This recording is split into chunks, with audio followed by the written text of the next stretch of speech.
आपके सामने मैंने कल तक ज्ञान चौतीसा प्रकरण के रा अक्षर तक विचार किया। आज ला से शुरू करता हूँ। लल्ला तुतरे बात जनाई, तुतरे आय तुतरे परचाई, आत तुतरे और की कही, एके खेत दो निर्वही।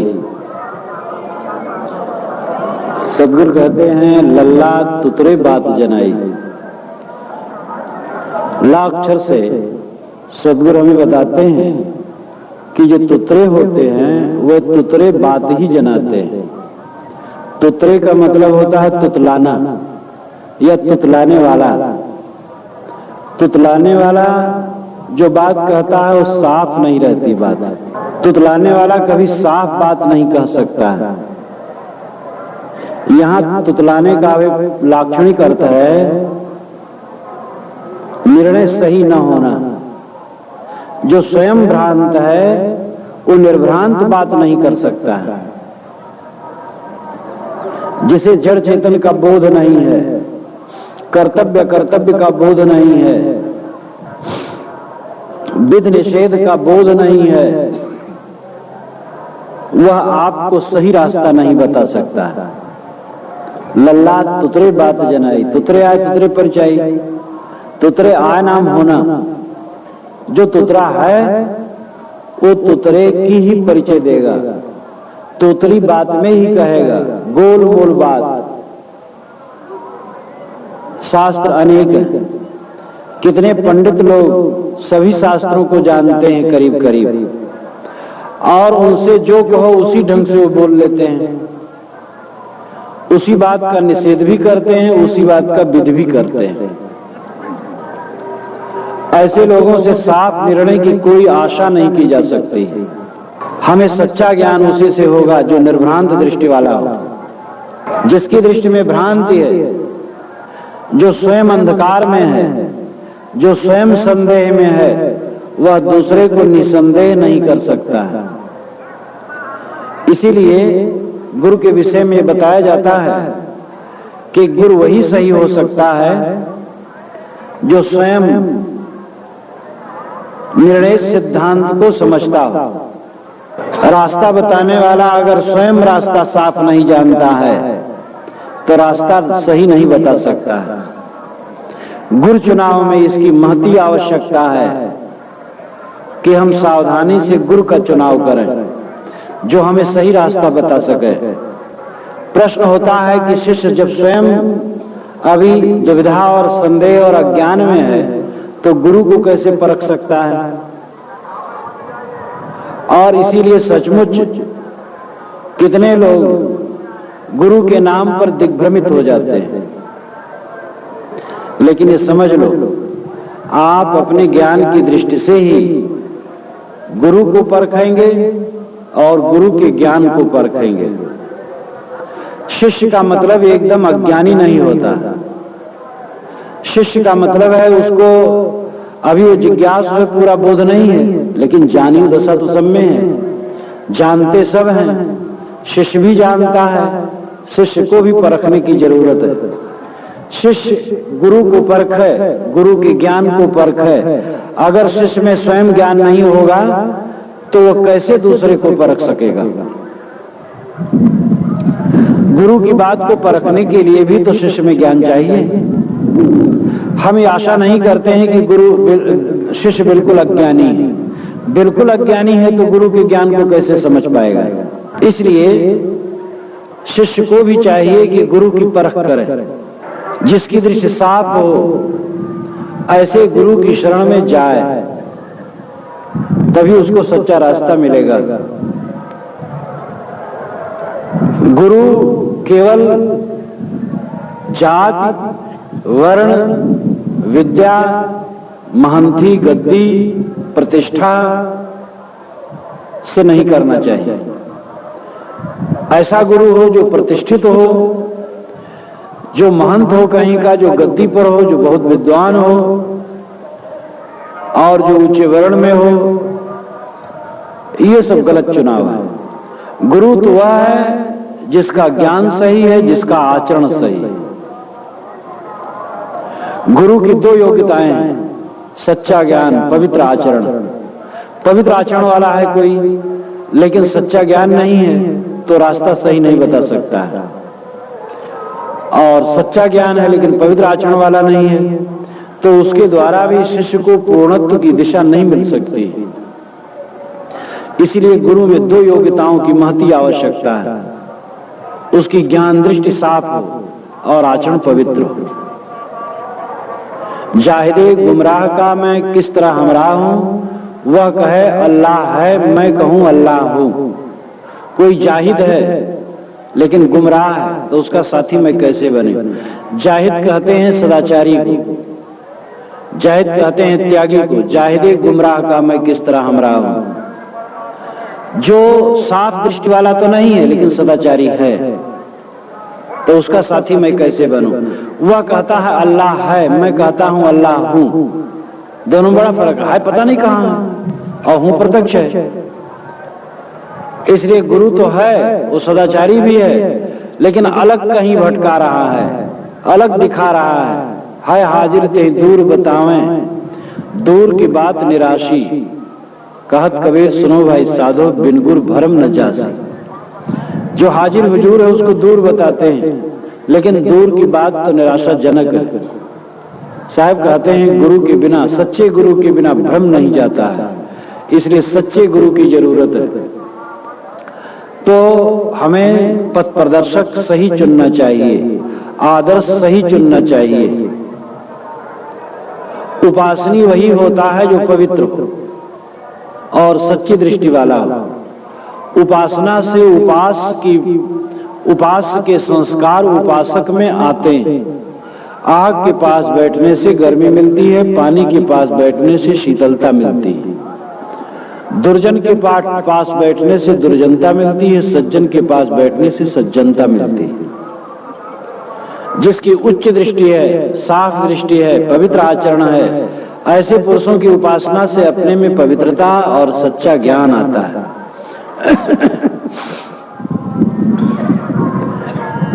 इसलिए हमारा उपास पूर्ण होना चाहिए, पूरा साहेब से ये सब विधि पूरा होए, ओछे से नेह लगाए के मूलहु आवे खोए। साहेब कहते हैं पूरा साहेब से ये, पूरे साहेब की सेवा करो, पूरा साहेब से ये सब विधि पूरा होए। पूरे साहेब की सेवा करने ही से सब प्रकार से पूर्णत्व की प्राप्ति होगी। और ओछे से प्रेम करोगे तो सब कुछ जाएगा। छिछले आदमी से, छिछले गुरु, छिछले साथी का चुनाव भी सावधानी से करना चाहिए। फिर गुरु का चुनाव तो सावधानी से होनी चाहिए। कहते हैं दानेदार दुश्मन अच्छा होता है, नादान मित्र अच्छा नहीं होता है।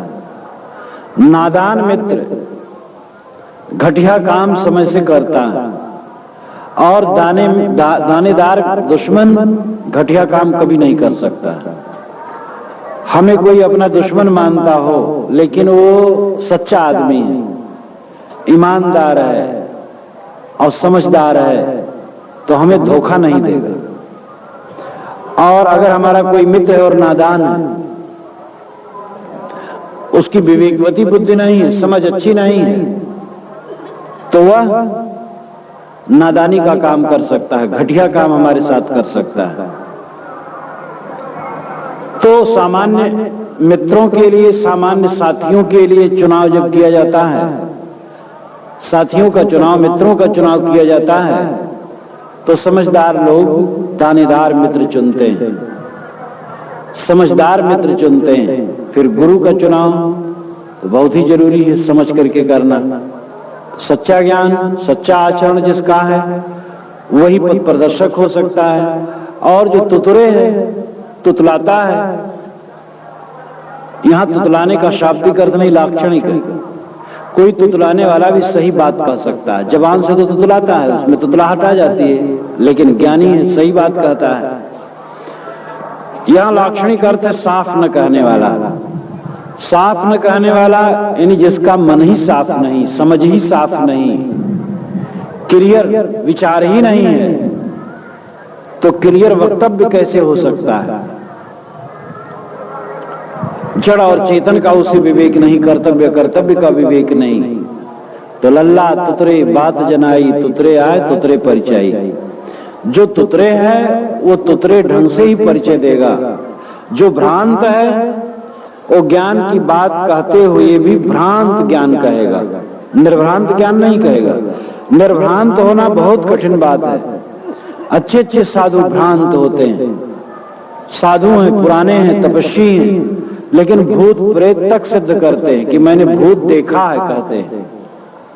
अच्छे विद्वान और तपस्वी संत हैं, लेकिन भूत प्रेत का चक्कर उनका नहीं जाता है। एक तपस्वी महात्मा को देखा, बुजुर्ग वो पोथी रख करके उस पर अच्छा चढ़ा रहे थे और फूल चढ़ा रहे थे। तो मैंने कोई तर्क नहीं किया, क्योंकि वो श्रद्धेय थे, पूज्य थे, बुजुर्ग थे, कैसे उनसे कुछ तत्काल कहा जाए। लेकिन ये साधारण आदमी भी समझता है कि पुस्तक पढ़ने की चीज है, उस पर फूल और अच्छा चढ़ाने की चीज नहीं। और वो कहीं पुस्तक में पढ़े होंगे कुछ वो कहीं पुस्तक में पढ़े होंगे कि पूजा करनी चाहिए, पुस्तक की अमुक धर्मशास्त्र की पूजा करनी चाहिए, और वो पूजा कर रहे थे। तो ऐसे लोगों से कैसे हम आशा करें कि हमें यथार्थ ज्ञान मिल सकता है। अच्छे अच्छे महात्मा लोग अपने मरने के बाद क्रियाक्रम करने की चिंता करते हैं कि हमारा क्रियाक्रम कौन करेगा। एक महात्मा ने कहा कि अब हम लोग साधु हो गए हैं तो भाई अब क्या किया जाए, दश गात्र इत्यादि कौन करेगा, और अब कोई वंश तो है नहीं। गृहस्थी के त्याग कर देने के पश्चात ये बात आती है। मैंने कहा महाराज दस गात्र किसे कहते, तो लोक रीति है, दस गात्र करने की कोई जरूरत नहीं है। साधु तो मन को मारता है, और जिसका मन मर गया फिर और करना क्या रहा। लेकिन दृष्टि साफ नहीं है, इसलिए महात्मा होकर, तपस्वी होकर वे अपने मन को संयत रखते हैं। क्रोध काम पर काफी विजय पाए हैं, लेकिन दृष्टि साफ नहीं। तो लल्ला तुतरे बात जनाई, तुतरे आए तुतरे परिचय। आप तुतरे और की कही। जो स्वयं तुतरे है वो दूसरे के लिए भी तुतरे की बात करता है। जो स्वयं भ्रांत है दूसरे को भी भ्रांत बात बताता है। एक ही खेत दो निर्वाही, एक ही खेत में दोनों तरफ से निर्वाह करता है, मतलब दोमुखी धारा उसकी होती है, भ्रांत दृष्टि होती है, बेसमझ का आदमी होता है। कितने ऐसे लोग होते हैं व्यवहार में भी जो संदेहशील होते हैं। कुछ ऐसे समझ के लोग होते हैं कि जिनकी किसी बात में साफ दृष्टि होना बड़ा मुश्किल होता है, वे सही निर्णय जल्दी नहीं ले पाते। यहां तक बाजार चलते हैं तो सोचते हैं कि बाजार जाऊं कि न जाऊं। कई बार सोचते हैं अच्छा चलो बाजार जाऊं, सामान ले आऊं, फिर सोचते अच्छा आज नहीं कल ले आऊंगा। 10 मिनट के बाद सोचेंगे अच्छा आज ही चला चलो, उठेंगे और 10 कदम चलेंगे, फिर रुक जाएंगे, अब कल जाएंगे।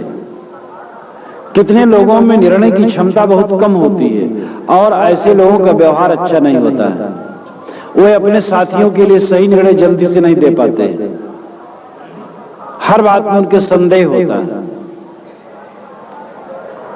यह विवेकवती बुद्धि, अच्छी समझदारी, साफ दृष्टि, ये परमार्थ के लिए नहीं किंतु व्यवहार के लिए भी बहुत आवश्यक है। विचारो, समझो, कदम उठाओ और काम करो, ऐसा अभ्यास बनाओ। सोचते न रहो। दीर्घ काल तक सोचना ठीक है किसी विषय में, लेकिन छोटी छोटी बातों को लेकर के बहुत समय तक सोचते रहो, कुछ निर्णय ही न कर पाओ, ये अच्छा नहीं है। तो यहां तो साहब अध्यात्म की बात कहते हैं, लेकिन व्यवहार की बातों में भी साफ दृष्टि होना अत्यंत आवश्यक है।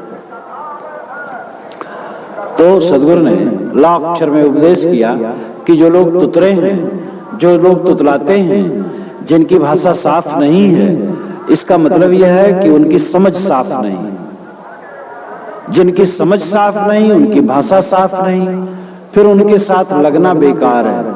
वह स्वयं भ्रांत हैं, दूसरे को भ्रांत करेंगे। खाले बटिया मांझ वह रास्ते में ही छोड़ देंगे।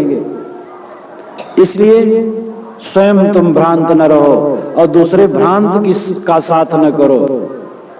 अच्छी समझदारी रखो और समझदार का साथ करो। साहब कहते हैं वाह वाह वाह करे सब कोई, वाह वाह करे काज नहीं हुई। वह तो कहे सुने जो कोई, स्वर्ग पताल न देखे चोई। वाह वाह वाह वाह करे सब कोई। वाह अक्षर साहब कहते हैं सब लोग वाह वाह कहते हैं। वाह अन्य तरफ इशारा करते, अपनी तरफ इशारा नहीं करते। लेकिन वाह वाह करने से काम नहीं बनेगा। वहां परमात्मा है, वहां देवता है, वहां ईश्वर है, वह अन्य पुरुष है। तो साहब कहते दूसरे तरफ इशारा करने से काम नहीं चलेगा। अंतर्मुख बनो, अपने तरफ लौटो। वह तो कहे सुने जो कोई, स्वर्ग पताल न देखे जोई। स्वर्ग पताल से अभिप्राय समग्रता, आकाश पाताल। लोग कहते आकाश पाताल नापते हो। आकाश पाताल नापने मतलब है पूरी दुनिया को मथना। कितने शब्द ऐसे होते हैं जिनका लाक्षणिक अर्थ हुआ करता है। स्वर्ग पताल का मतलब समग्रता, जड़ और चेतन, विश्व सत्ता। विश्व सत्ता के मर्म को जो नहीं जानता अथवा जो तथ्य को नहीं जानता वह व्यक्ति वाह वाह वाह वाह करता है। बाहर निर्देश करना, बाहर खोजना, बाहर भटकना तत्व विवेक की हीनता का फल है। जिसको तत्व विवेक है, जिसकी समझदारी साफ है, जिसका निर्णय सही, वो बाहर नहीं खोजता है। बाहर खोजने की कोई चीज नहीं। बाहर चलने पर बाहर की चीज मिलती, भीतर की चीज नहीं मिलती। अगर हमें लखनऊ पहुंचना है तो चलना पड़ेगा, और मोक्ष में पहुंचना है तो रुकना पड़ेगा। चलना और रुकना दोनों में बड़ा फर्क है। चलने से भौतिक क्षेत्र की मंजिल मिलती है, रुकने से आत्मिक क्षेत्र की मंजिल मिलती है। रुकने का मतलब है शांत होना, मन का ठहरना। साहब कहते हैं लोग वाह वाह कहते हैं, बाहर निर्देश करते हैं। अनेक धर्म शास्त्र हैं जिसमें बाहर निर्देश किया गया है। अनेक गुरु हैं जो बाहर निर्देश करते हैं, बाहर मनुष्य को निर्देश करके भटकाते हैं। तीर्थों में आने की बात जो पुराणों में लिखी गई है उसमें इतना ही अर्थ मानना चाहिए कि महिमा परक शब्द कहने से लोगों में भावना जगती, वो तीर्थों में पहुंचते हैं और संतों की संगत पा करके उनको दिशा भी मिल जाया करती है।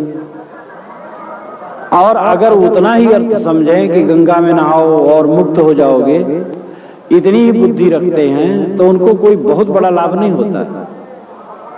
कुछ तो हुआ कि घर छोड़े आए, थोड़ा मन में परिवर्तन आया, घर के झंझट से 10-5 दिन के लिए अलग हो गए, बहुत लोगों को देखे, अनेक प्रकार का ज्ञान हुआ, तो कुछ तो लाभ होता है।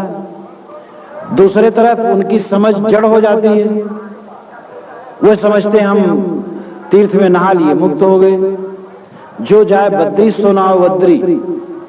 बचपन में मैंने एक कहावत सुनी थी कि जो बद्री जाता है फिर बद्री में नहीं आता है, यानी बद्री में जाने वाला मुक्त हो जाता है। कितना भोलापन है। बद्री में जो जाएगा उसकी वासना मिट जाएगी। भला वासना मिटने के लिए बोध चाहिए, ज्ञान चाहिए, वैराग चाहिए, भक्ति चाहिए। तो महिमा परक वचन मनुष्य को और भटका देते, दिशा मिलने की अपेक्षा वो भटक जाता है। और जो विवेकी होता है, समझदार होता है, वो दिशा लेता है। बहुत ऐसे शब्द हैं जिसका हमें लक्षणार्थ समझना चाहिए, शब्द अर्थ नहीं लेना चाहिए। गुरु के दर्शन मात्र से मोक्ष होता है। गुरु का ज्ञान सुनते ही जीव मुक्त हो जाता है। इसका अर्थ भी एक अंश में सत्य है, सर्वथा नहीं। गुरु का ज्ञान जब आप सुनते हैं तो उस समय अगर आप तत्पर हैं तो आपका मन एकदम शांत हो जाएगा, दुनिया भूल जाएगी, तो तत्काल मुक्ति हो गई। लेकिन उस मुक्ति को बरकरार रखने के लिए अभ्यास की आवश्यकता है। जैसे यहां पर जितने लोग बैठे हैं और इन विचारों पर जिनका मन लगा होगा उनका मोक्ष है, संसार की झंझट कटी है, मन में शांति है। लेकिन इस शांति को बनाए रखने के लिए आगे अभ्यास की आवश्यकता है। यहां से उठोगे फिर वही संसार का मन आ जाएगा, फिर भटक जाओगे। इसलिए निरंतर मोक्ष के लिए स्वयं पुरुषार्थ की आवश्यकता होती है। गुरु का वचन सुनते ही मुक्ति मिल जाती है, यह बात एक अंश में सच है, सर्वांश में सच नहीं है। जितने कथन होते हैं सापेक्ष होते हैं। सापेक्ष का मतलब एक ढंग से, सभी ढंग से बातों को समझ करके ही आदमी को निर्भ्रांत दृष्टि मिलती है। गुरु के दर्शन मात्र से मोक्ष मिलता है, संत के दर्शन मात्र से मोक्ष मिलता है। इसका एक अंश में ही अर्थ हो सकता है कि सच्चे संत, अच्छे संत की शरण में गए, उनके पास गए, उनके दर्शन किए, मन में एक प्रसन्नता, संसार से एक विराग का भाव और अच्छा भाव हो जाएगा। लेकिन उसके बाद वहां से हटोगे तो फिर माया घेर लेगी। जैसे पानी में काई होती है, गड्ढों में कहीं कहीं काई होती है हरी हरी, और उसमें हाथ डालो और हाथ हिलाओ तो काई हट जाती है, लेकिन हाथ निकाल लो तो काई फिर बराबर हो जाती है। इसी प्रकार मन का मोह, मन की आसक्ति रूपी काई को हटाने के लिए प्रयास करना पड़ता है। प्रयास न करोगे तो फिर काई जम जाएगी। तो गुरु के दर्शन, संत के दर्शन से मोक्ष मिलता है, इसका एक अंश में अर्थ, सर्वथा नहीं। मोक्ष को एक रस बनाए रखने के लिए अभ्यास की आवश्यकता है। हमारी दृष्टि जब एक रस बनी रहेगी तब मोक्ष एक रस रहेगा। मोक्ष कहो या दुख से निवृत्ति कहो, कोई आदमी दुख नहीं चाहता है। हमारे चित्त में कभी दुख न हो, कभी भी दुख न हो, इसके लिए विचार जगते रहना चाहिए। और जो सुंदर विचारों को भूल जाएगा बस फिर दुख आ जाएगा। जितने क्षण हम विचार में रहते हैं दुख दूर रहता है, जहां विचार गया दुख तुरंत आया। इसलिए विचार, सदा विचार करो मोरे भाई, जो रो दे बिखर नहीं जाई। पारक ऊपर थिर हुए रहना, सकल परखना ना कछ कहना। तो सदगुरु कहते हैं कि जो वह लोग कहते हैं, अलग निर्देश करते हैं, वे स्वर्ग पताल का भेद नहीं जानते। मतलब वो विश्व समग्रता का बोध नहीं उनको है, तत्व बोध नहीं है। जहां जैसे है वहां वैसे उसको नहीं समझते, इसलिए अलग भगवान खोजते हैं, अलग परमात्मा खोजते हैं, अलग मोक्ष खोजते हैं, और जिंदगी भर खोजते रह जाते हो, खाली के खाली रह जाते हैं। उनको तत्वबोध हो तो खोजना नहीं है, अपने आप में लौटना। शस्सा सर नहीं देखे कोई, सर शीतलता एक हुई। शस्सा कहे सुनो रे भाई, शून्य समान चला जग जाई। शस्सा सर नहीं बेधे कोई, शस्सा सर नहीं देखे कोई। साक्षर से सदगुरु कहते हैं कि कोई सर नहीं देख रहा। शरनाम तालाब, शरनाम सरोवर, सर शीतलता एक हुई। सर और शीतलता एक ही बात है। पानी और पानी की ठंडकता अलग अलग नहीं होते। मनुष्य का अस्तित्व और उसका मोक्ष, ये दोनों अलग अलग नहीं होते। पानी में अगर गर्मी है तो इसका मतलब है विजात तत्व, तो आग उसमें मिल गया, और आग के अंश निकल जाने पर पानी अपने आप शीतल है। तुम्हारा स्वरूप, तुम्हारी आत्मा शीतल है, और उसका स्वरूप ही शीतल है, अलग नहीं है शीतलता। जो जीव के मन में होता है कि हमें परमानंद की प्राप्ति हो, और हरदम आभास होता है ऐसा, हरदम एक ख्याल बना रहता है। आदमी कुछ भी करे उसमें यही चाहता है कि हमें परम सुख मिले। कोई झंझट आवे तो ही मन कहता है झंझट से छूट जाए। कोई प्रवृत्ति आती है तो जल्दी से इससे मुक्त हो। रास्ता चलते हो थक जाते हैं तो ही मन होता है कि अब जल्दी पहुंच जाएं। तो हरदम दुख की निवृत्ति और परम शांति और परम मंगलमयता की जो भावना निरंतर हमारे मन में होती रहती है, उसका मतलब यही है कि वैसा आपका स्वरूप ही, आपका स्वरूप ही निवृत्त है, आपका स्वरूप ही शीतल है, आपका स्वरूप ही परमानंद में या परम शांति में या सुख में। दुख नहीं है, बस यही परमानंद है, परम सुख है। आपके स्वरूप में दुख नहीं है। जब काम आपके मन में आता है तो आपको उलझन होती है, जब क्रोध आता है तब आपके मन में उलझन होती है, जब द्वेष आता है, घृणा आती है, तब आपके मन में उलझन होती है। किसी प्रकार मानसिक द्वंद्व जब आता है तब आप दुखी होते हैं। और द्वंद्व आता है जाता है, इसलिए द्वंद्व आपका स्वरूप नहीं, द्वंद्व प्रक्षिप्त है।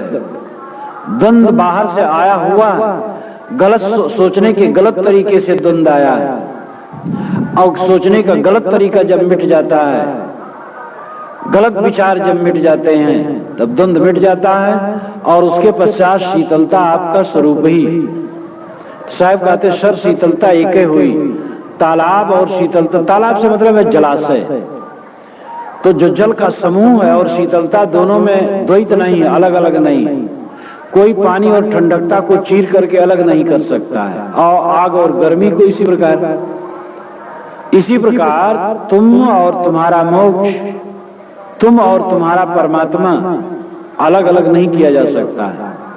ये बहुत बड़ी भ्रांति है कि परमात्मा हमसे अलग है, मिलेगा।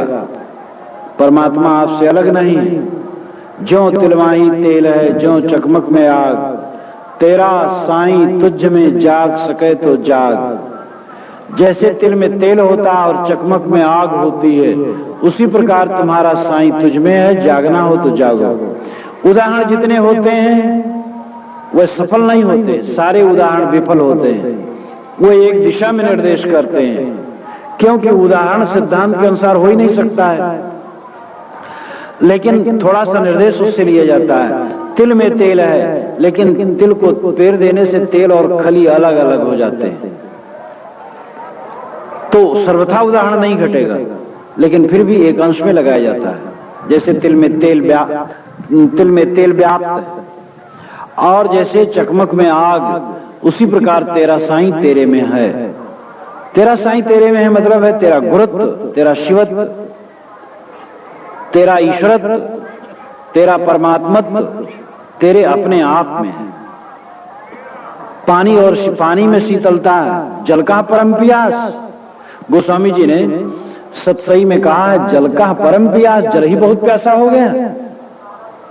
तुम स्वयं शीतल हो और शीतलता बाहर खोज रहे हो, भटक रहे हो, आदत बना बना करके मोह करने की आदत बना लिए, और जिसमें मोह कर लिए उसके बिना रह नहीं पाते हो। एक दुख तैयार कर लिए, एक लड़का एक लड़की है, दोनों रोज मिलते हैं लेकिन कोई आपस में संबंध नहीं है। जब से उन्होंने मोह बना लिया तो एक के बिना दूसरे को रहा नहीं जाता है। अब ये दुख कहां से आ गया?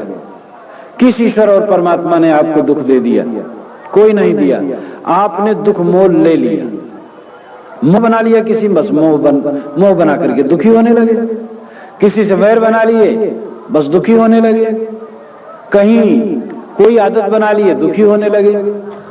तो दुख आप में है नहीं, आप तो दुख खरीदते हैं, मोह करके, बैर करके, घृणा करके, ईर्ष्या करके, शोक करके, चिंता करके, बीड़ी पीकर, तंबाकू पीकर, गांजा पीकर, भांग खाकर, तंबाकू खाकर, शराब पीकर, और भी नाना दुर्व्यसन, नाना आसक्ति, नाना लगाव, तमाम कूड़ा कचरा बटोरते रहते हो रात दिन, और भगवान को जपते हो, भगवान मोक्ष दे दो।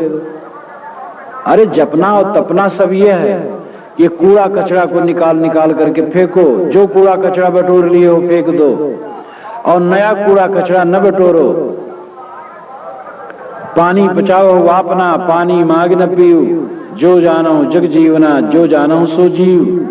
पानी बचाओ हुआ अपना, पानी मांग न पीऊ। अगर जगत में जीने की कला जानते हो तो जो पानी पी रखे हो उसको बचा लो और नया पानी न पियो।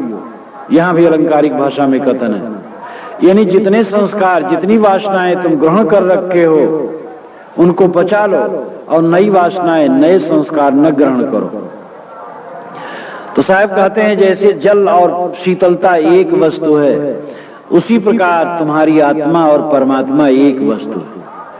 तुम्हारा सत्य और मोक्ष एक वस्तु है, तुम्हारा आपा और ईश्वर एक वस्तु है। तुम्हारा सुख, तुम्हारा आनंद, तुम्हारा परमानंद और तुम दो नहीं हो। अगर दो हो, अलग है वह, तो मिलेगा और छूट जाएगा और फिर तुम्हें अनंत सुख नहीं मिलेगा। साहब कहते हैं तुम्हारा अनंत सुख है, सर शीतलता एक हुई। सस्ता कहे सुनो रे भाई, शून्य समान चला जग जाई। साक्षर से सदगुरु बताते हैं कि साक्षर कहता है, हे भाई सुनो, जगत शून्य के समान चला जा रहा है। शून्य के समान चला जाने मतलब खाली हाथ चला जा रहा है। परम निधि अपने पास है, लेकिन भिखारी बना आदमी जिंदगी भर भटक रहा है। सम्राटों का सम्राट तुम हो, तुम्हारी आत्मा दिव्य और निर्मल है, लेकिन जिंदगी भर तुम रो रहे हो, भटक रहे हो, अकिंचन अपने को मान रहे हो। एक आदमी, एक अंधा एक नीम पेड़ के नीचे बैठा भीख मांगता था। सुबह वहीं कपड़ा बिछा दे, पास में रास्ता रहे, राहगीर लोग जाते जाते 2-4 पैसे फेंक दिया करें। शाम तक कुछ हो जाए और उसी के आधार पर वो अपना गुजर करता था। काफी उम्र उसकी हो गई, मर गया। लोगों के मन में ये आया कि जहां ये बैठा है यहीं खोदा जाए और यहीं इसको दफना दिया जाए। जहां ये बहुत दिनों तक बैठा रहा, 40 बरस तक जहां बैठ करके इसने भीख मांगी है, इसको वहीं दफनाया जाए, ऐसा कुछ लोगों के मन में आया। और उसकी लाश वहां से हटा करके वहीं गड्ढा खोदा गया। और जब 2-3 हाथ गड्ढा खोदे तो एक कलश मिला। कलश में सोने के सिक्के भरे थे। लोगों को हंसी आई कि ये खजाने पर बैठा बैठा जिंदगी भर भीख मांगता रहा। यह कहानी चाहे सच हो चाहे न हो, लेकिन हमारी दशा यही है, हम खजाने पर बैठ करके जिंदगी भर भीख मांगते हैं। हम स्वयं शीतल स्वरूप हैं, हम स्वयं सुख स्वरूप हैं, हम स्वयं परम आनंदमय हैं, परम शांत और सुखमय हैं, लेकिन हम जिंदगी भर दुख झेलते रहते हैं, आदत बना बना करके। दुर्गुणों को, दोषों को, आदतों को, आसक्तियों को, विकारों को हम नहीं दूर करते, परमात्मा को खोजते हैं। उल्टा रास्ता, भटकाव हमारे मन में है। कुछ खोजो मत, अपने पास का कूड़ा कचरा बहारो, अपने मन का जो तू सांचा बाणिया सांची हाट लगाओ, अंदर झाड़ू दे के कूड़ा दूर बहाओ। सदगुरु कहते हैं अगर तुम सच्चे ज्ञान के व्यापारी हो तो अंदर में झाड़ू लगा करके कूड़े कचड़े को दूर फेंक दो, अंदर की सफाई करो, खोजो मत, कुछ खोजना नहीं। तो शून्य समान चला जग जाई। सारा संसार शून्य के समान चला जा रहा है। खाली हाथ आया और खाली हाथ चला जा रहा है। जिंदगी में अगर संतोष न मिले, शांति न मिले, तो जिंदगी की सफलता कहां है? आपने बहुत धन कमाया, बड़ी भारी बिल्डिंग बनाई, बहुत जमीन खरीद ली और बहुत दूर तक खेती बढ़ गई और देश विदेश में व्यापार बढ़ गया और बैंक में बहुत रुपया जमा हो गया, बहुत लंबा परिवार हो गया, बड़ी कीर्ति हो गई, बड़े विद्वान हो गए, सब हो गया, चलो सब हो गया। केवल एक बात नहीं हुई, चित्त में संतोष नहीं, शांति नहीं है, तृप्ति नहीं है। हरदम चित्त चाक बना हुआ है चिंता में, तो क्या फल मिला? मैं छत्तीसगढ़ में था अभी, तो एक गांव पर मुझे जाना था। तो जिसके यहाँ जाना था उसका मित्र एक सेठ था।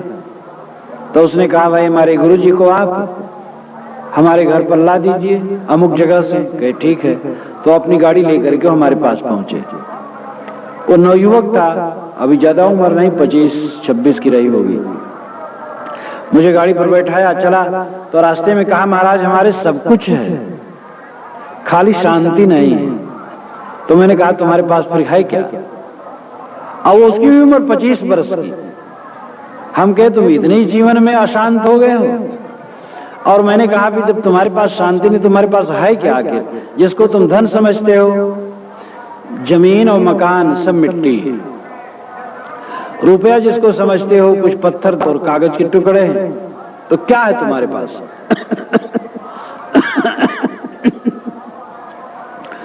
तो आदमी के पास सब कुछ है लेकिन शांति नहीं, तो क्या है? साहब कहते शून्य समान चला जग जाए। शून्य के समान सारा संसार जा रहा है। खाली हाथ आया, खाली हाथ जा रहा है। व्यापार वही सफल माना जाएगा जब धन बढ़े। 10,000 रुपया लेकर के व्यापार किए और 11,000 हो जाए, 12,000 हो जाए, 13 हो जाए, जितने दिन बढ़े रुपया बढ़ता जाए तब व्यापार की सफलता है। और 10 का 9 हो जाए, 9 का 8 हो जाए, 8 का 7 हो जाए, दिन दिन रुपए घटते जाए तो क्या व्यापार है।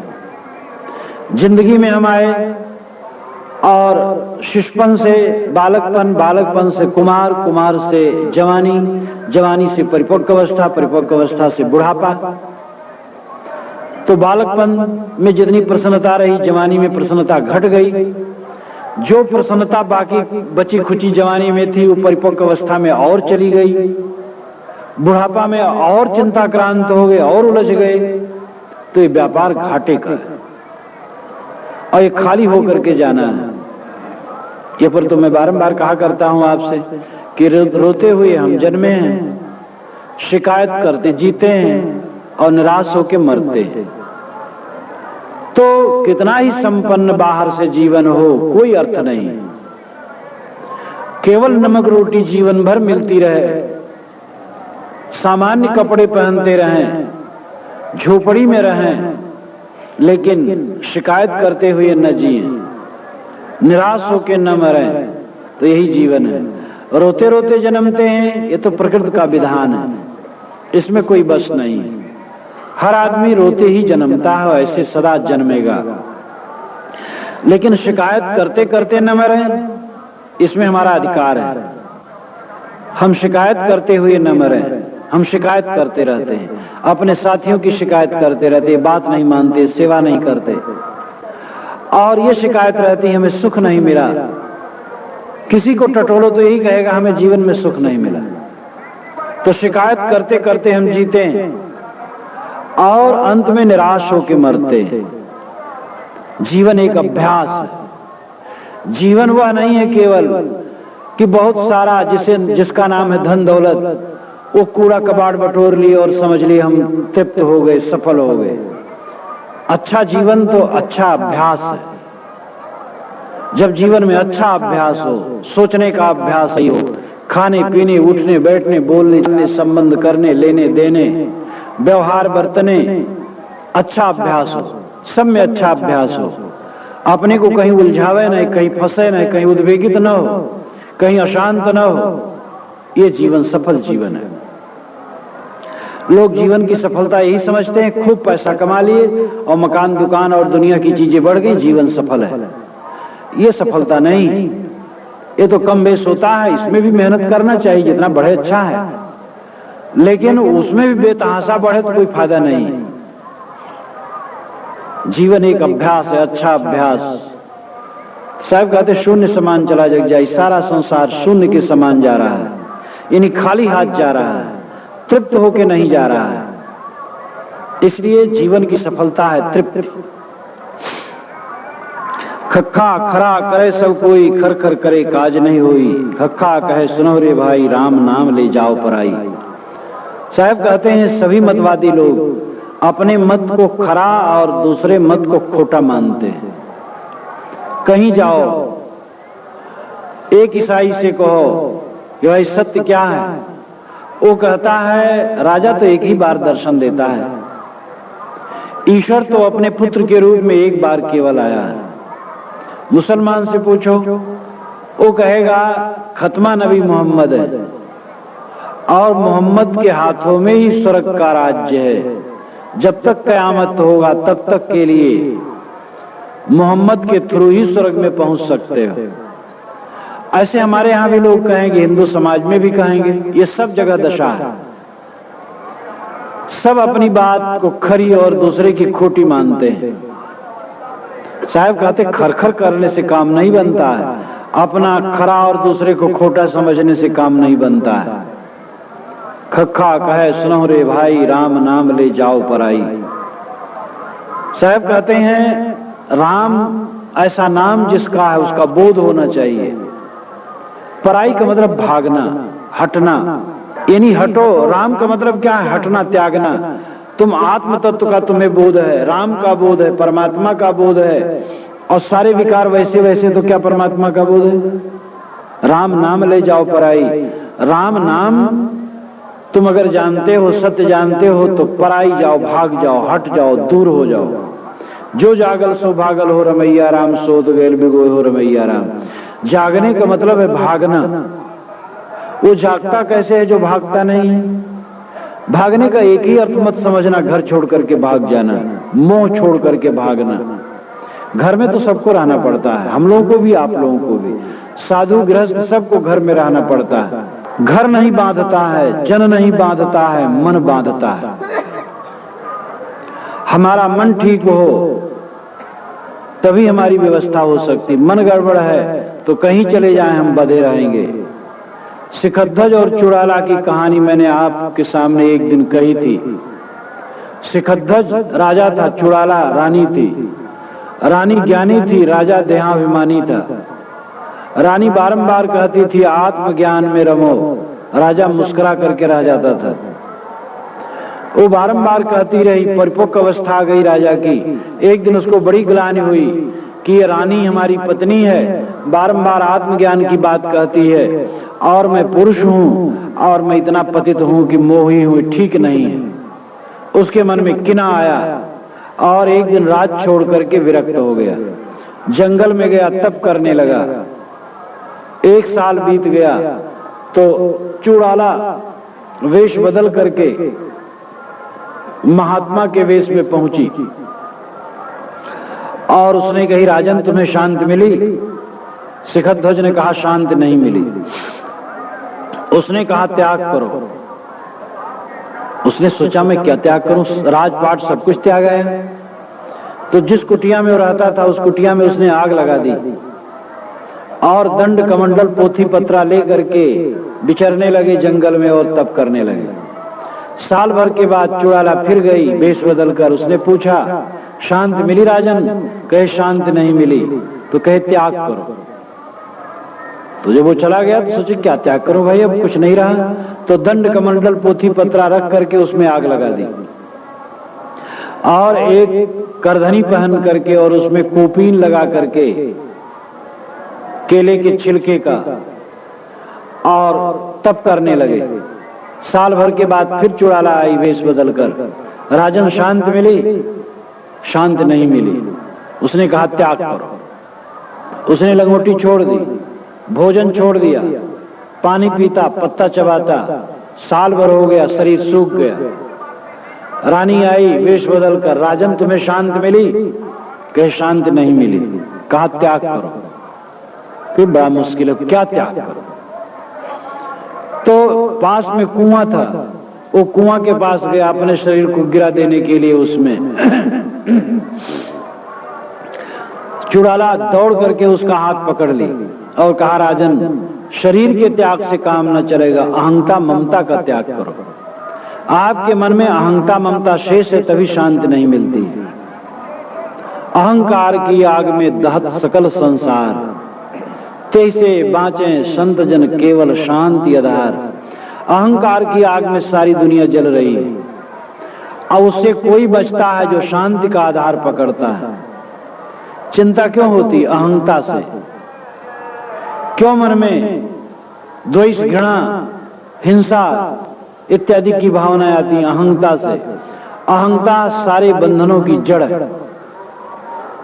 अहंता ही मनुष्य को बांधती है। वह कहानी बड़ी रोचक है कि एक मूर्तिकार, मूर्ति बनाने में बहुत बड़ा कलाकार, 90 वर्ष की उसकी उम्र हो गई थी।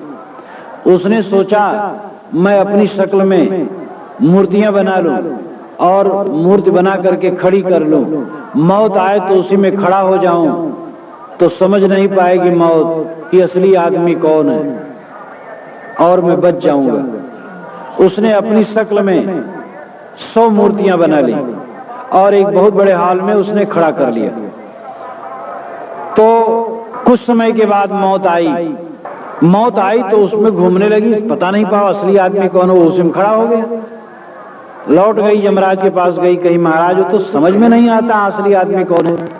100 मूर्तिकार खड़े हैं, जो जिस मूर्तिकार को आप बुलाने गए थे उस शक्ल में 100 खड़े। यमराज ने उसे कुछ रास्ता बताया और मौत फिर आई अपने शागिर्दों के साथ। तो एक कहता है कि वाह कलाकार धन्य है, ऐसी मूर्तियां इसने बनाई है कि मालूम होता है ये बोल देंगी। दूसरे ने कहा हाँ बात तो है, लेकिन इसमें एक बहुत बड़ी कसर है। तैसे मूर्तिकार उसमें खड़ा था, कहा कौन कसर है? मौत ने कहा पकड़ो पकड़ो, यही है आदमी। कहे यही कसर है जो तूने अहंता ममता का त्याग नहीं किया। तो उस अहंता ने उसको मौत के हाथ में पकड़ा दिया। ये भी कहानी बात समझाने के लिए, मौत कोई ऐसा व्यक्ति नहीं है जो कहीं आए जाए। मौत तो क्या है, अवधि खत्म हो गई, बस मौत। लेकिन बातों को समझाने के लिए ऐसी ही कहानियां गढ़नी पड़ती हैं। हमारी अहंता ही हमें बांधती है। तो केवल वस्तुओं का त्याग पर्याप्त नहीं है, वस्तुओं के त्याग के लिए तो एक सीमा होती है। खाना पड़ेगा, पहनना पड़ेगा, ओढ़ना पड़ेगा, गुजर के लिए चीजों का उपयोग करना पड़ेगा। तो वस्तु मात्र का त्याग नहीं, किंतु अहंता ममता का त्याग है। साहब कहते हैं राम तत्व को समझना, परमात्मा तत्व को समझने का अर्थ है त्याग, भागना, छोड़ना, हटना। और यही नहीं कि यह बात केवल कबीर साहब कहते या कबीर पंथ में ही कहा जाता है, सब कहते हैं। कुरान को मैंने पढ़ा, मोहम्मद साहब वैरागी नहीं थे, लेकिन बात बीच बीच में वैराग की आई।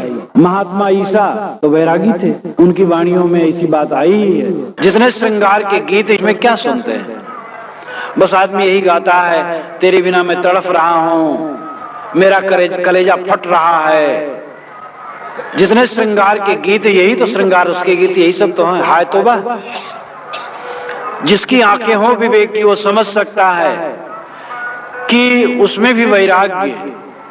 अब नहीं समझ पाता आदमी, अंधा है, श्रृंगार रस की बातें गाता है, सुनता है और रागवान बना रहता है। तो सद्गुरु कहते हैं अध्यात्म को समझने का अर्थ है वैराग्य, अनासक्त, निर्मोह। ग्रस्तों के लिए बहुत जरूरी है वैराग्य। जहां ज्यादा बीमारी वहां दवाई की और जरूरत है। गृहस्थी में ज्यादा माया मोह है तो वहां और वैराग होना चाहिए। ये मत समझो वैराग शब्द साधुओं के लिए है।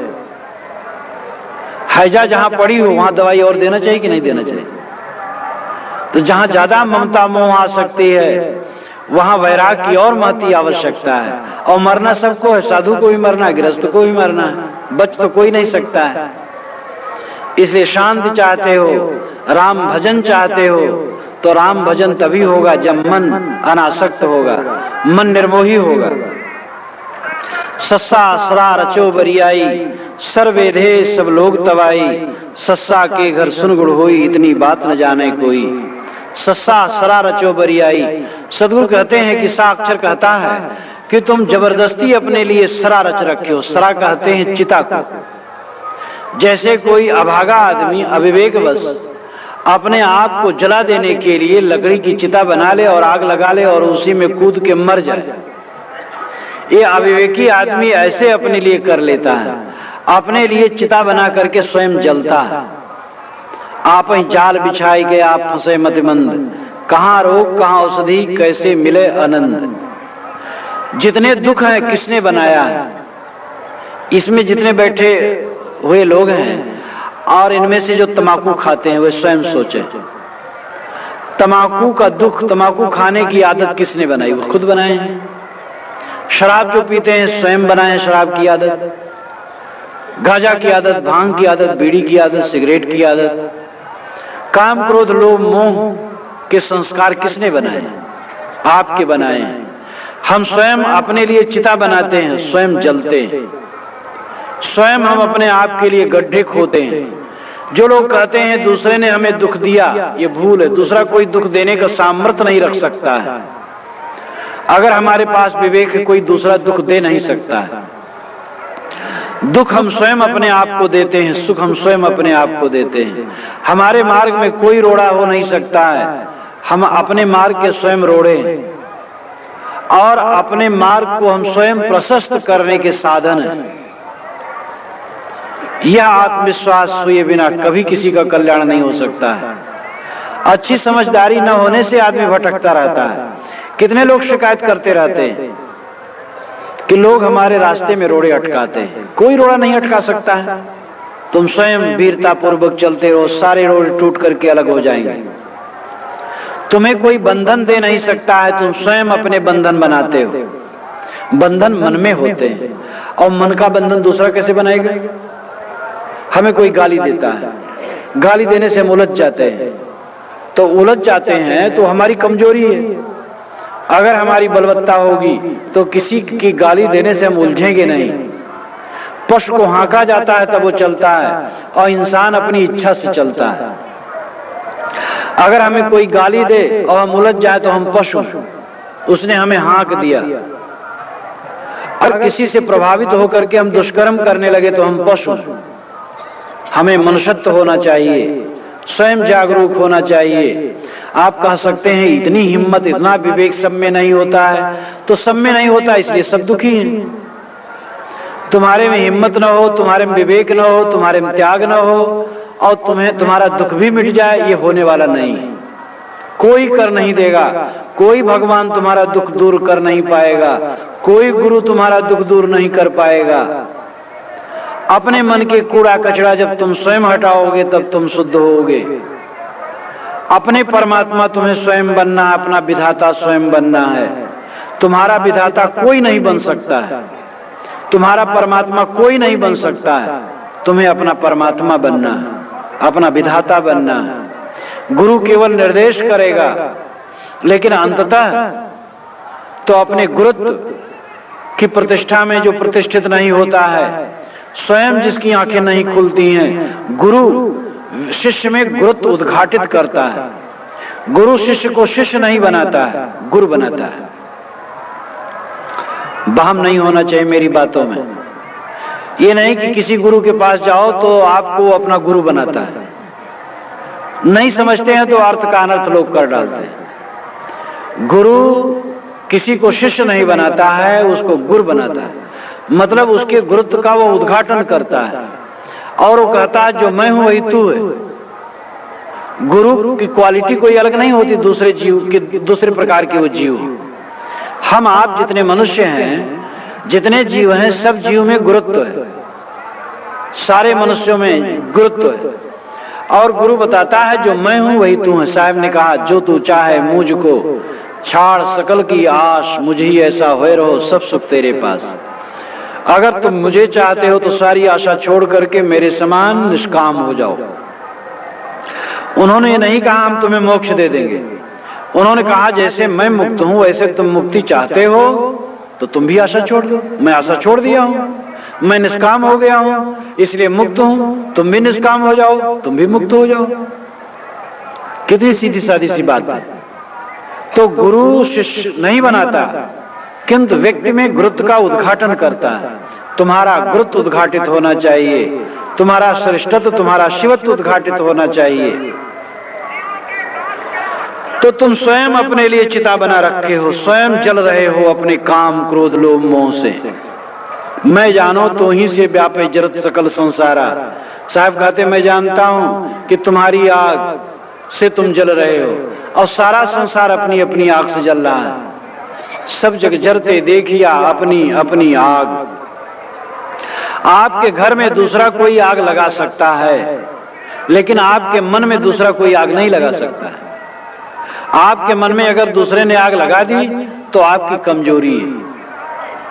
आदमी को ऐसी स्थिति में पहुंचना होगा जब वह किसी से प्रभावित होकर के विचलित न हो। ऐसी अवस्था अपनानी होगी, तभी बेड़ा पार होगा। जैसे सिंह का बच्चा पिंजड़े में बंद हो और अंदर से ही पिंजड़ा तोड़ करके निकल आए, ऐसे ही आपको भवबंधनों को तोड़ना है। छू मंत्र में मत पड़िएगा। कोई गुरु कृपा कर देगा आपका बंधन कट जाएगा, होने वाला नहीं। कोई भगवान कृपा करके आपका बंधन काट देगा, होने वाला नहीं। भले संत गुरु कोई कह दे, आपको खुश कर दे क्षण मात्र के लिए, लेकिन ये हो नहीं सकता है। सिंह शावक अंदर से ही पिंजड़े को तोड़ करके जैसे निकल आए, वैसे आपको अंदर से पिंजड़ा तोड़ करके निकलना है। साधक भी और महात्मा कहलाने वाले कितने रोते हैं। अमुक ने हमें ऐसा कहा, अमुक ने हमारा अपमान किया, अमुक ने हमें तकलीफ दी। वे भेष धरे हैं, पढ़ना लिखना जानते हैं, बात करना जानते हैं, संतत्व नहीं। संतत्व उसमें माना जाएगा। और संतत्व नहीं, कबीर साहब तो मनुष्यत्व कहते हैं। मानुष होए के नाम हुआ, जो मनुष्य हुआ वो अमर हो गया, वो मजबूत निर्भय हो गया। मनुष्य होना नाम विवेकी होना है, और विवेकी उसी को कहा जा सकता है जो किसी परिस्थिति में विचलित न होता हो। गुणावर्तन तित्यवायो तिष्ठित नेंगते, गुण गुणों में बरतते हैं ऐसा समझ करके जो विचलित नहीं होता है उसका बेड़ा पार होता है। संसार के सारे लोग हमारे अनुकूल हो जाएंगे तो हम मुक्त होंगे, ये अविवेक पूर्वक विचार कभी भी हमारे बेड़ा को पार नहीं कर सकता है। किसी के अनुकूल सारा संसार नहीं हुआ है, चाहे राम का नाम लो, कृष्ण का नाम लो, बुद्ध का नाम लो, कबीर का नाम लो, ईसा मोहम्मद का नाम लो, और दुनिया के बड़े बड़े पुरुषों का जो कोई भी उनका नाम लो, क्या उनके इर्द गिर्द रहने वाले सब उनके अनुकूल हुए हैं? अपने साथी अपने अनुकूल नहीं हुए। ईसा के 12 शिष्यों में से एक शिष्य 15 रुपए के लोभ में पड़ करके ईसा को पकड़ा दिया था। जब विरोधियों ने, यहूदियों ने मिल करके कहा कि ईसा कौन है, तुम मुझे पकड़ा देना, 15 रुपए देंगे। चांदनी रात थी, दिन में जो विशाल मंदिर वहां का है वहां ईसा रहते थे और अपने ज्ञान विचार कहते थे और मंदिर के अंधविश्वास का खंडन करते थे।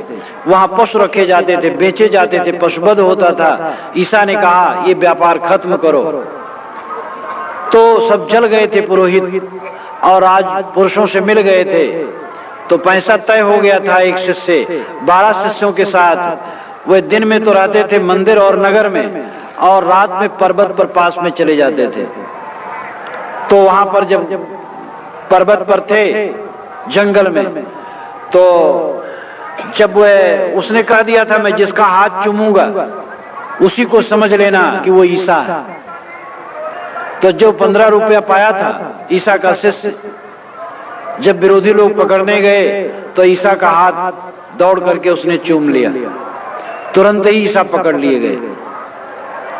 तो ईसा के 12 शिष्यों में से एक शिष्य ने ही उनको पकड़ाया था।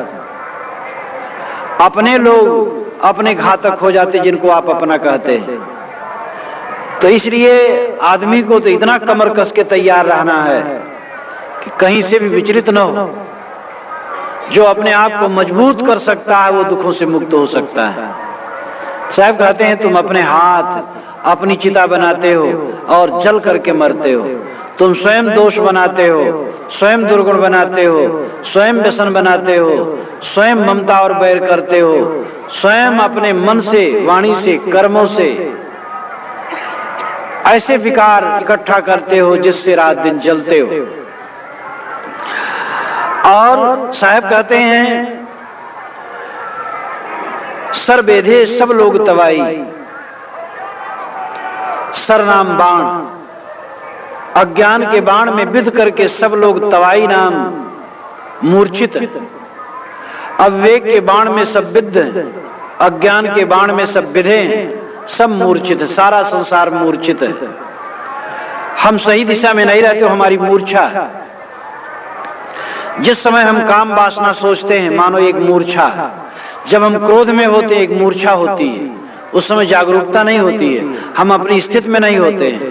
जब हम मोह में होते एक मूर्छा होती है, हम घृणा में होते एक मूर्छा होती है, ममता में रहते तो एक मूर्छा होती है, सुख के प्रलोभन में रहते हैं तो एक मूर्छा होती है। मूर्छा आवरण है और उस आवरण से जीवात्मा ढका हुआ निरंतर पीड़ित रहता है। इसी मूर्छा को हटा देना है, यही साधना है। मूर्छा सामने आने न पाए, मूर्छा को छांटते रहो। अज्ञान के बाण से विद्ध होकर के हम तवाई खा गए, यानी मूर्छित हो गए, पीड़ित हो गए। सस्सा के घर सुन गुण होई, इतनी बात न जाने कोई। सदगुरु कहते हैं लेकिन इस सस्सा के घर में शून्य गुण है, इतनी सी बात लोग नहीं समझते हैं। अभिप्राय यह है कि जो तुम स्वयं अपनी सरा रच रहे हो, स्वयं तुम अपने लिए चिता बना रहे हो। अपना चिता क्या है? ममता। जो ममता का घरौदा हम बनाते वही हमारे लिए चिता है। जो हम प्राणी अहंता ममता की मान्यता बना, मान्यता तो हमें बांधती है। जैसे कोशा में कीट फंस जाता है रेशम का कीड़ा अपने मूल द्वारा रेशम निकालता है और उसके चारों तरफ रेशम फैल जाते हैं और उसी बीच में वो हो जाता है। रेशम का सूत बड़ा सुंदर, बड़ा मुलायम, बड़ा अद्भुत प्रकृति की देन। रेशम कीड़े के पेट से रेशम के सूत निकलते हैं और वो मूल द्वारा निकल करके उसके चारों तरफ हो जाते हैं और बीच में वो बड़े आनंद से सो जाता है, बड़ा कोमल, सूख जाता है। जब सूख गया तब किसान क्या करता है कि गर्म पानी में उसको छोड़ देता है। गर्म पानी में छोड़ देने की वजह से सब कीड़े मर जाते हैं और फिर उसको निकाल देता है। जब वो हल्का सा सूख जाता है तो सूत निकाल लिया जाता है और सूखे हुए सूत में कीड़ों को कोई निकाले तो सब टूट जाएगा सूत, इसलिए उसको गर्म पानी में छोड़ करके मार दिया जाता है।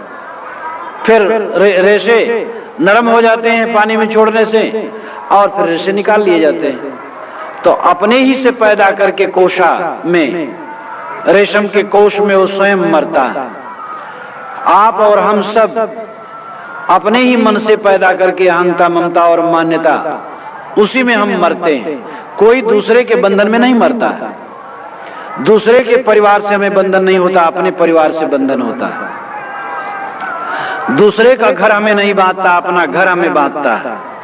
दूसरे का परिवार, दूसरे की जमीन, दूसरे का मकान, दूसरे की ममता हमें नहीं बांधती, अपनी ममता बांधती। साहब कहते इसमें शून्य गुण है। शून्य गुण का मतलब है अंत में कुछ मिलने वाला नहीं है। जिसमें तुम अहंता ममता बना करके बैठे हो उसमें कुछ मिलने वाला नहीं है, सावधान। हा हाय हाय में सब जग जाई, हर शोक सम्माही समाई, हकरी हकरी सब बड़बड़ गयो, हा हा मरम न काहू पयो। बहुत मार्मिक वचन हा अक्षर में सदगुरु कहते हैं। हा हा हाय हाय में सब जग जाई। हा अक्षर कहता है कि हाय हाय में सारा संसार जा रहा है और हर शोक समाई समाई, सब में हर्ष और शोक समाये हुए हैं। हकरी हकरी सब बड़बड़ गए, हाय हाय करके संसार के बड़े बड़े लोग संसार से चले गए, लेकिन हा हा मरम न काहू पयो। हाय हाय का मरम कोई जान नहीं पाता, हम क्यों हाय हाय कर रहे हैं, इस पर हम विचार करें। हा हा हाय हाय में सब जग जाई, हाय हाय में सारा संसार जा रहा है। हाय धन, हाय पुत्र, हाय जमीन, हाय मकान, हाय इज्जत आबरू, हर समय हाय तोबा लगा हुआ है मनुष्य के मन में। हाय का मतलब है अतृप्ति का उद्गार। मन जितना चाहता था न मिला, बाल पक गए, दांत टूट गए, सिकन आ गई, सारा शरीर जीर्ण शीर्ण हो गया, तृप्ति न मिली। अतृप्त का अनुभव सारा संसार निरंतर करता है और हाय हाय करके मरता है। हर्ष शोक समाई समाई, सदगुरु कहते सब में हर्ष और शोक समाया हुआ है। हर्ष और शोक, जहां हर्ष होगा वहां शोक होगा, जहां हर्ष नहीं वहां शोक नहीं। पुत्र उत्पन्न होने में हर्ष है तो उसके बीमार पड़ने में शोक निश्चित है। सम्मान पाने में हर्ष है तो अपमान पा करके शोक निश्चित है। अनुकूलता में जो मुग्ध होता है, प्रतिकूलता में वो विक्षुब्ध होता है। जीवन तो यही है कि एक रस अपने को बनाओ। तुम साधारण कपड़ा पहने रहो कोई हर्ज नहीं, रमक नमक रोटी खाओ कोई हर्ज नहीं, लेकिन मन को बढ़िया बना लो तो तुम्हारे समान जीवन में कोई तृप्त नहीं होगा, तुम्हारे समान संसार में कोई श्रेष्ठ नहीं होगा। और अगर मन ठीक नहीं है, मन मजबूत नहीं है, मन तृप्त नहीं है, तो बाहर से तृप्ति कहां आने वाली है। सबके अंदर में हर्ष और शोक समाया हुआ है। हर्ष शोक से पार पाना ही जीवन मुक्ति है। हर्ष शोक से वही पार पाता जो मोह से पार पाता है। मोह के नाते तो हम हर्ष शोक करते रहते हैं। हर्ष की जितनी चीजें हैं क्षणिक है, शोक की जितनी चीजें हैं क्षणिक है। हमारे सामने कोई हमारा स्वजन मर जाता है, हम बहुत हाय हाय करते हैं, 4 दिन के बाद सब भूल जाता है। एक सज्जन कह रहे थे कि मेरा मित्र मर गया, इकलौता लड़का था अपने पिता का और जवान था और वो मर गया।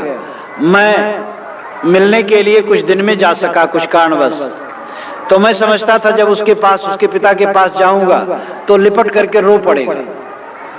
लेकिन जब मैं उसके पास गया, बातचीत किया, तब उन्होंने दुख प्रकट किया और उतना बेबल मैंने उनको नहीं देखा। क्यों? क्योंकि आदमी में सहने की भी शक्ति होती है। समय एक दवाई होती है, समय आने पर सब भूल जाता है। कुछ दिन के बाद वे गए थे और उनको पुत्र शोक घट चुका था। दुनिया की जितनी चीजें हैं, उतार और चढ़ाव, ये आते हैं और जाते हैं, लेकिन अगर आदमी उसमें बह जाता है तो किसी काम लायक नहीं रह जाता है। इसलिए हमें बहना नहीं चाहिए। हर्ष और शोक, हर्ष का समय आए तो उसमें फूलना नहीं चाहिए, शोक का समय आए तो बहना नहीं चाहिए। हानि और लाभ होना प्रारब्ध के अधीन है और पुरुषार्थ के अधीन है। हर्ष और शोक करना अपने अधीन है। लाभ हो गया, प्रारब्ध पुरुषार्थ के अनुसार कुछ लाभ हो गया, अब उसमें हम हर्ष करें, ये हमारा अविवेक है। हानि हो गई, कुछ हमारा प्रारब्ध खोटा रहा होगा, पुरुषार्थ खोटा रहा हो गया, हानि हो गई, अब हानि होने में शोक करते हैं, वो हमारा अविवेक है। इसलिए मन में हर्ष और शोक जो आते हैं वो अविवेक के कारण से आते हैं। हानि लाभ जो होते हैं वो प्रारब्ध और पुरुषार्थ के नाते होते हैं। इसलिए हमें हानि लाभ में विचलित नहीं होना चाहिए। तो हर्ष शोक सम्माई समाई, हकर सब बड़बड़ गए, हाय हाय करके बड़े बड़े लोग चले गए। लेकिन हाहा मरम न काहू पयो, क्यों मैं हाय हाय करके भटक रहा हूं, समझ में नहीं आता है। धनी आदमी दुखी जब होता है तब लोग सोचते हैं धनी आदमी कैसे दुखी हो गया। कम धनी लोग प्रायः या गरीब लोग प्रायः सोचते हैं धनी आदमी सुखी होगा, लेकिन दुख भोगने भर का सबके पास है दुख, चाहे धनी हो चाहे निर्धनी हो। क्योंकि दुनिया की चीजें एक रस रहने वाली तो नहीं है, सबकी चीजें बदलती हैं और मन की इच्छाएं किसी की नहीं भरती हैं। इसलिए संसार के सभी लोग दुखी रहते हैं।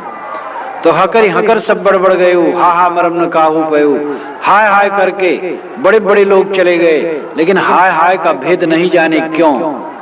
हाय हाय का भेद साफ है। जो दुनिया की चीजों से सुख चाहता है वो हाय हाय ही करता रहता है। जो संसार के लोगों से संतोष चाहता है उसको कब संतोष मिलेगा। आप अपने पुत्र से संतोष चाहते हैं, लेकिन आपके पिता आपसे संतुष्ट नहीं है। आप जानते हैं कि आपके पिता आपसे पूरा संतुष्ट नहीं है, तो आपका पुत्र जो होगा उससे आप संतुष्ट कैसे हो पाएंगे। पति और पत्नी एक दूसरे से सर्वथा संतुष्ट हो, ये बड़ा मुश्किल है। मित्र से सर्वथा संतोष मिले, बड़ा मुश्किल है। इसी प्रकार किसी से पूरा संतोष की प्राप्ति की आशा करना दिवा स्वप्न है, और इसी प्रकार पदार्थों से अनंत सुख की आशा करना दिवा स्वप्न है। तो हाय हाय करके हम क्यों जाते हैं? क्योंकि हमें संसार से सुख की कामना रहती है। हमें लगता है कि सुख मिलेगा। गाय चरती है जब, तो दूर देखती है कि हरी हरी घास है, वहां जाती है तो वहां भी घास बहुत नहीं, रेत है, धूल है, बीच बीच में घास है, लेकिन दूर से वो घास घन दिखती है। दूर से देखत सूरज घट, ज्यों गिरवर को श्रृंग, निकट जाए पत्थर नजर, त्योतन असुज प्रसंग। दूर से अगर पर्वत आप देखें तो बड़ा रमणीय प्रतीत होता है, लेकिन निकट जाइए तो अलग अलग पत्थर हैं और दृश्य सुहावना नहीं है। दूर से दुनिया की चीजें आकर्षक प्रतीत होती, तो हाय हाय हम क्यों करते हैं? क्योंकि संसार के प्राणी पदार्थों में अपने मन को रमाए रहते हैं। संसार के प्राणी पदार्थों से परमानंद की कामना करते हैं, इसलिए हम हाय हाय करके इस संसार में मर रहे हैं। हा हाय हाय में सब जग जाई, हर्ष शोक सब माई समाई, हकर सब बड़बड़ गयु, हा मरम न काहू पयो। अंत में सदगुरु कहते हैं छच्छा छिन्मे परलय सब मिट जाई, छेव परे तब को समझाई, छेव परे कोई अंत न पाया, कहीं कबीर आगमन गुहराया। छच्छा छिन्मे परलय सब मिट जाई, छाक्षर कहता है कि छिन्मे परलय होगा और सब मिट जाएगा। छेव परे तब को समझाई, जब आदमी की मृत्यु हो जाएगी तो कौन उसको समझा पाएगा। ऐसे लोग भी होते हैं जब मर जाते हैं तब उनको लोग गुरदीक्षा दिलाते हैं। एक आदमी को मैं जानता हूं, वो चोर था, जिंदगी भर चोरी करता था। जब एकदम बुढ़ा गया था, चोरी नहीं कर पाता था, तब उसने चोरी छोड़ी थी और वो 80 वर्ष की उम्र में मरा। जब मर गया तो लोगों ने कहा इसने जीवन में गुरदीक्षा नहीं ली, तो जरा गुरु को बुला करके कान फुकवा देना चाहिए। तब एक पांडे जी आए तो उसके कान में उन्होंने मंत्र कहा। क्या मतलब होता है? छेव परे तब को समझाई। मृत्यु के बाद समझने समझाने का क्या चारा है? साहब कहते छिन में परले होगा, पता नहीं चलेगा और आकस्मिक घटना घट जाती है। मर जाने के बाद कोई चारा सुधार का नहीं रहता है। जब तक जौलो कर डोले पहुंचाले तोलो आस न कीजे, कहीं कबीर जी चलत नदी से तास वचन का लीजे। सारी सुविधाएं जीवन काल में हैं और उसमें स्वस्थ समय में है। यहाँ ही संबल के आगे विषयी बाट स्वर्ग विषान सब चले जहां बनियाना हाट, यही संबल कर लेना है। वर्तमान में जब तक स्वस्थ शरीर है तभी तक साधना बन सकती है। कल्याण करने का समय जीवन का आरंभ है। तरुणाई आती है, समझ बुद्धि ठीक है। 15-17 वर्ष की उम्र में, 18 वर्ष की उम्र में काफी कुछ समझ बुद्धि आ जाती है और इसी काल से अपना आध्यात्मिक अभ्यास करना चाहिए। अपने चद्दर को यहीं से साफ रखने की चेष्टा करनी चाहिए। कदाचित पहले नहीं चेते हैं तो आगे चल करके जब तक स्वस्थ हैं तभी तक साधना संभव है, आगे संभव नहीं है। लोग कहते हैं बुढ़ापा में भजन करना चाहिए। जब सड़ने लगेंगे तो क्या भजन करेंगे? पहले से भजन करो, और जब पहले से भजन करोगे, अभ्यास रहेगा तो बुढ़ापा में भी भजन करोगे। अब मान लो कोई बूढ़ा हो गया तब तक नहीं किया तो बुढ़ापा में कर, ठीक है, लेकिन तुम जवान हो और बुढ़ापा के लिए रख रहे हो। जब मैं साधु मार्ग में आया था उस समय मेरी 21 वर्ष की उम्र थी। तो एक बूढ़े पंडित मुझे समझाने आए, ज्यादा बूढ़े नहीं थे, 60 वर्ष की उम्र थी। तो कहे कि आपको सन्यास अभी नहीं लेना चाहिए। मैंने कहा कब लेना चाहिए? उन्होंने कहा हमारे पूर्वजों ने तो 70 वर्ष 75 में कहा था, लेकिन वो युग तो नहीं रहा, लेकिन कम से कम 50-60 वर्ष की उम्र में सन्यास लेना चाहिए। तो मैंने कहा आपकी उम्र क्या है? तो बस तुरंत लज्जित हो गए। उनकी उम्र 60 की थी और वो तुरंत समझ गए कि जैसे मैं कहूंगा 60 का कहेंगे तब फिर सन्यास करो। तो हमें तो बताने आए थे कि 50-60 वर्ष की उम्र में सन्यास लेना। अब अपना 60 के हो गए थे लेकिन सन्यास लेने के तैयार नहीं थे। तो ये मन का भुलावा है। जब समझ में आए झक जाना चाहिए और मृत्यु का कुछ पता नहीं है कब आ जाए, इसलिए आज ही से संस्कारों को निर्मल करो। छच्छा छिन में परलय सब मिट जाएगी। छिन में परलय होगा सब मिट जाएगा। छेव परे तब को समझाई। जब मर जाओगे तो कौन तुम्हें समझा पाएगा? छेव परे का हो अंत न पाया। छेव परने पर कोई अंत नहीं पाता, छेव के पहले ही अंत होता। छेव नाम काटना, मर जाना, मृत्यु। छेव का अर्थ यहाँ लाक्षणिक अर्थ है मृत्यु। मृत्यु के बाद अंत नहीं मिलता है, मृत्यु के पहले अंत मिलता। अंत का अर्थ होता है शांति, तृप्ति। इसलिए वेदांत कहा गया, वेद अंत। ज्ञान का अंत क्या है? तृप्ति। संतोष तो अंत है, इसी में आनंद है। जब आदमी संतुष्ट हो जाए, तृप्त हो जाए, लगे कि अब कुछ करना बाकी नहीं है जीवन के आखिर में, और जीवन का आखिर हर क्षण है। इसलिए आज आपको लगना चाहिए कि मुझे कुछ करना नहीं, कुछ खाना नहीं, कुछ भोगना नहीं, कुछ देखना नहीं, कुछ नहीं। मन तृप्त है, तब समझ लो कि जीवन सफल है। और मन तृप्त नहीं, अतृप्त है तो जीवन सफल नहीं है। तो छेव परे का हो अंत न पाया, कहीं कबीर अगमन गोहराया। साहब कहते अगमन गोहराया, मैं पहले पुकार दे रहा हूं, पहले तुम्हें सावधान कर रहा हूं। जौलो देह निरोग और जौलो न जरात। जब तक देह निरोग है, जब तक बुढ़ापा दूर है, जब तक इंद्रियों के सभी गण मजबूत हैं, तब तक अपने कल्याण के लिए बात सोच लो। फिर कहा हो तो जर्जर भय, जब तब संयम नहीं बनत, भव काम उठो जब, भव अगिन उठो जब भवन में, तब क्यों कर कूपई खनत। जब मकान में आग लग गई तब कुआं खोदने से क्या होगा, जब एकदम बुढ़ापा आ जाएगा तब चिंता करने से क्या होगा। इसलिए पहले सावधान हो, पहले जागो। तो सदगुरु ने इस ज्ञान चौतीसा के अंतिम पंक्ति में बताया, कहीं कबीर मन गोहराया, मैं पहले तुम्हें पुकारे जाता हूं। ज्ञान चौतीसा पर मैं कई दिन से कह रहा हूं, बीच में विशेष कार्यक्रम 3 दिन के थे, उसको छोड़ करके पहले कई दिनों से चलता रहा और आज इसकी समाप्ति हुई। आज मैंने लाक्षर से आपके सामने अंतिम तक कहा।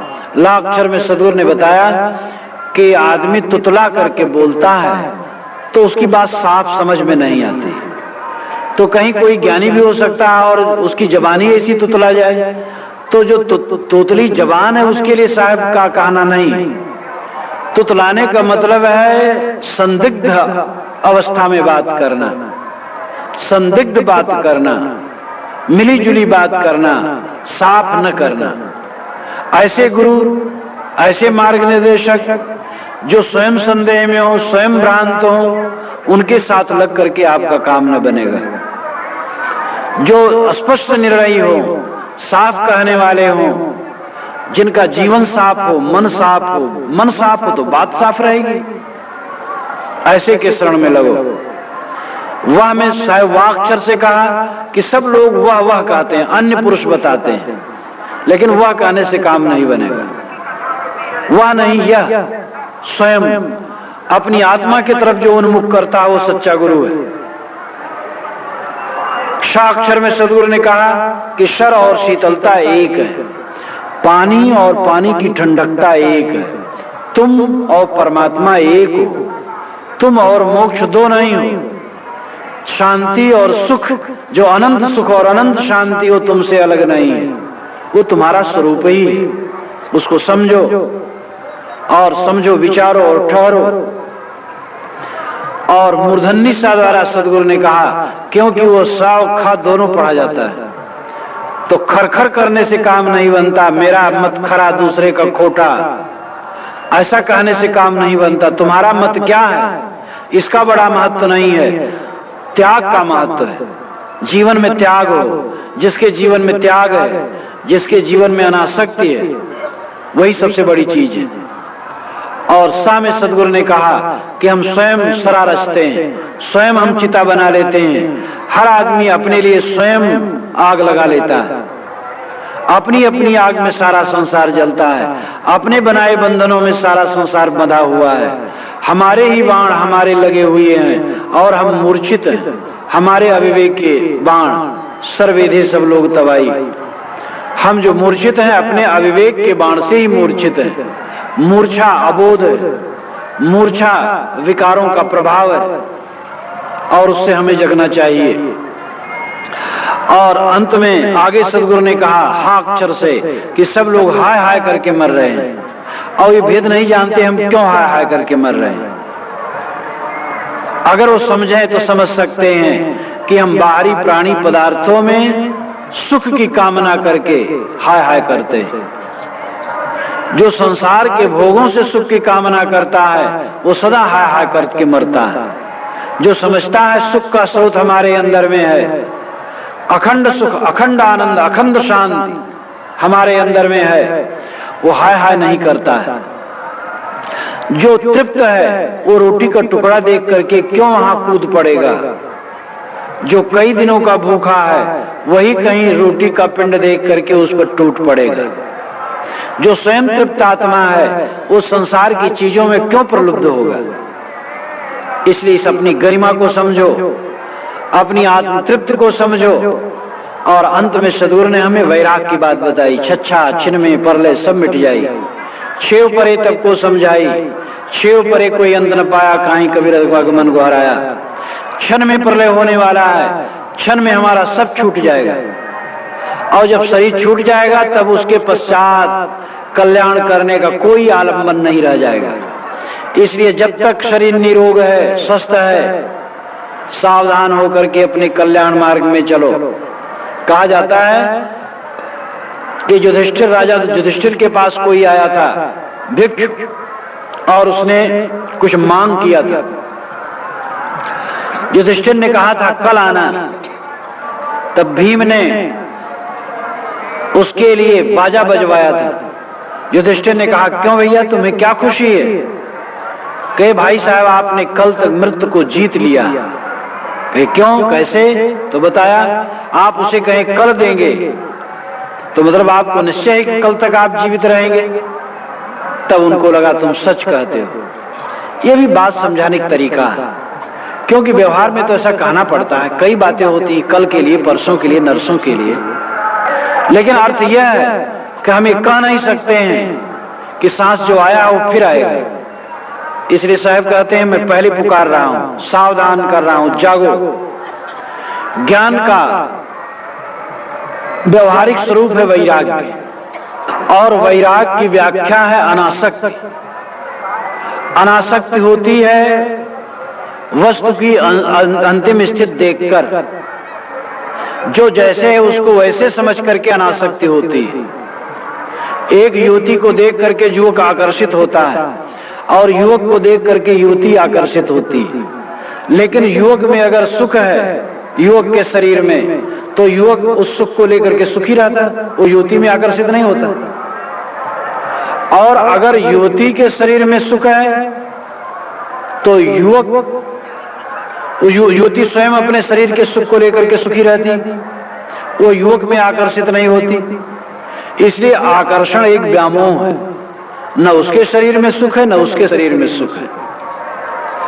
सुख ये बाहर की मृतृष्णा में नहीं, सुख बाहर से लौटने में, आत्मसंतोष में। इसलिए जब अनासक्ति अवस्था आती है तब हमें शांति मिलती है, और अनासक्ति ही वैराग की व्याख्या है, और अनासक्ति तत्वबोध से होता है। जब विवेक जगता है, विचार, मैंने कल कहा था और इस पर तो बारंबार कहा जाता है कि जितना हम विचार की गहराई में उतरते हैं उतने वस्तुएं खोती जाती हैं। शरीर पर विचार करो, हाड़ मांस विचार से अलग कर दो, शरीर नाम की कोई चीज नहीं है। कणों पर ध्यान दो, अंत में शरीर क्या है? कण का समूह है, शरीर नाम की कोई चीज नहीं। फिर आकर्षण खत्म हो गया। मकान एक देखो, उसमें से ईंटें, पत्थर, लोहा, लक्कड़ विचार से अलग कर दो, मकान नाम की कोई चीज नहीं है। जितना विचार की गहराई में इंसान उतरता है उतना उसका मोह भंग होता है। मोह भंग होता है तो शांति आती है। इसीलिए साहब बीच बीच में वैराग की बात कहते हैं। अवंत में उन्होंने वैराग की बात कही कि छिन में प्रलय होगा और सब मिट जाएगा, अवंत में कोई चारा नहीं रहेगा। इसलिए मैं पहले पुकार रहा हूं, सावधान हो जाओ और अपना कल्याण आज ही कर लो।